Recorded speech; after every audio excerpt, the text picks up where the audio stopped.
Bismillahirrohmanirrohim. Assalamualaikum warahmatullahi wabarakatuh. Selamat pagi anak-anak soleha. Apa kabar kalian pada kesempatan pagi hari ini? Alhamdulillah, semoga kalian di sana masih dalam keadaan sehat dan tentunya masih tetap bersemangat mengikuti pembelajaran dari rumah. Berjumpa kembali dengan Ustazah dalam video pembelajaran tematik. Insya Allah hari ini kita akan melanjutkan pembelajaran kita tema kedua, subtema 3, pembelajaran kelima. Sebelum kita memulai pelajaran, mari kita berdoa. Bismillahirrohmanirrohim. Rabbi zidni ilman warzuqni fahman. Tujuan pembelajaran hari ini yang pertama, siswa dapat mengidentifikasi pemanfaatan sumber daya alam. Yang kedua, siswa dapat memahami tanda tempo pada sebuah lagu. Anak-anakku sekalian, setiap hari kita memanfaatkan sumber daya alam sebagai makanan pokok. Salah satunya adalah singkong atau biasa kita sebut ubi. Nah, sekarang ayo kita cari tahu lebih lanjut tentang singkong. Sebelum kita cari tahu lebih lanjut tentang singkong, nah berikut ini adalah gambar contoh olahan makanan dari singkong.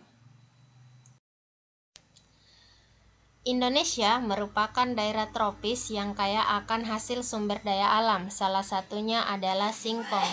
Singkong mempunyai potensi besar untuk dikembangkan. Singkong merupakan sumber kalori pangan yang murah. Singkong dikonsumsi sebagai salah satu makanan pokok oleh masyarakat. Nah, anak-anakku sekalian, singkong ini atau ubi bisa juga menjadi pengganti makanan pokok beras. Singkong merupakan makanan yang kaya karbohidrat. Terdapat kandungan gizi seperti protein, vitamin C, kalsium, fosfor, kalori, lemak, zat besi, dan vitamin B1 pada singkong. Dengan berbagai kandungan gizi yang terdapat pada singkong, maka singkong baik untuk dikonsumsi. Umbi singkong merupakan sumber energi yang kaya serat dan karbohidrat, namun miskin protein, atau kekurangan protein. Sumber protein justru terdapat pada daunnya atau daun singkong.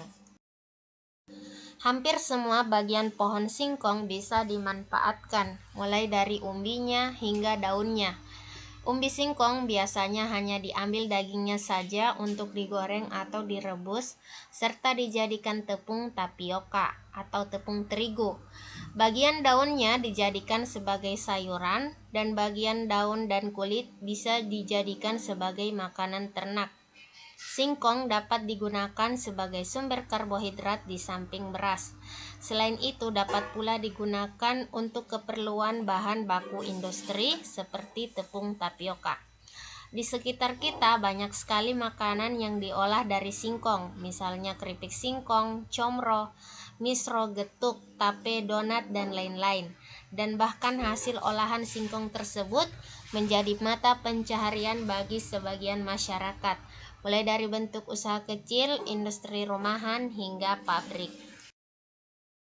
Nah, anak-anakku sekalian, setelah kita membaca teks tadi, mari sama-sama kita menjawab pertanyaan berikut. Pertanyaan yang pertama, singkong adalah salah satu sumber daya alam yang baik untuk dikonsumsi. Nah, apakah kamu setuju dengan pernyataan tersebut? Jelaskan. Ya, tentunya kita semua setuju, karena selain mengandung karbohidrat, singkong di sini memiliki kandungan gizi lainnya seperti protein, vitamin C, kalsium, fosfor, kalori, lemak, zat besi, dan vitamin B1. Pertanyaan yang kedua, bagaimanakah singkong dimanfaatkan dalam kehidupan sehari-hari?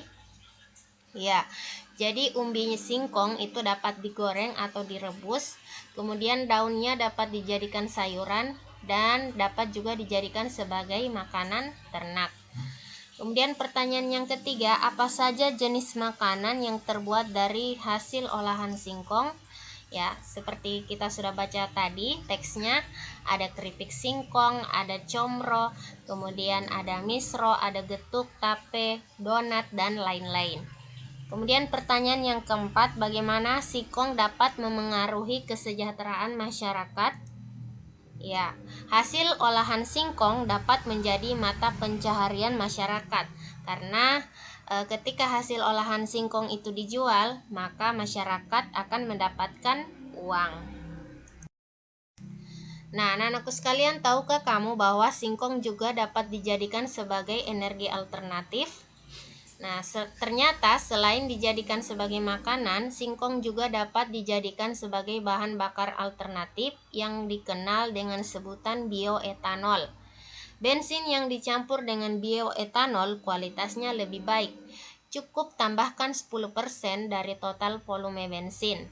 Manfaat penggunaan bahan bakar alternatif bioetanol untuk kendaraan bermotor adalah pembakarannya lebih sempurna, kemudian gas buang menjadi lebih bersih, tarikannya lebih ringan, kemudian suara mesin kendaraan lebih halus, hemat bahan bakar hingga 20%, memperpanjang usia mesin atau mesinnya tahan lama, kemudian ramah lingkungan karena bisa dibudidayakan, kemudian menghemat penggunaan bahan bakar fosil dan mengurangi pencemaran.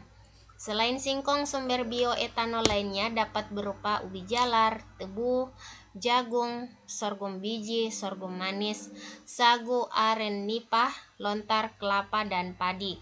Sumber bioetanol yang cukup potensial atau yang cukup banyak untuk dikembangkan di Indonesia adalah singkong atau ubi.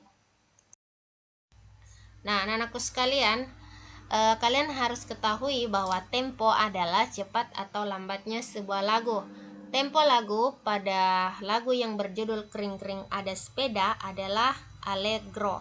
Allegro itu artinya cepat. Lagu tersebut diciptakan oleh Pak Kasur. Nah, anak-anakku sekalian, bagaimana pembelajaran pada pagi hari ini? Apakah kalian sudah paham? Demikian pembelajaran pada pagi hari ini. Ustazah tutup dengan membaca doa kafaratul majelis. Subhanakallahumma wa bihamdika asyhadu alla ilaha illa anta astaghfiruka wa atubu ilaik. Wassalamualaikum warahmatullahi wabarakatuh.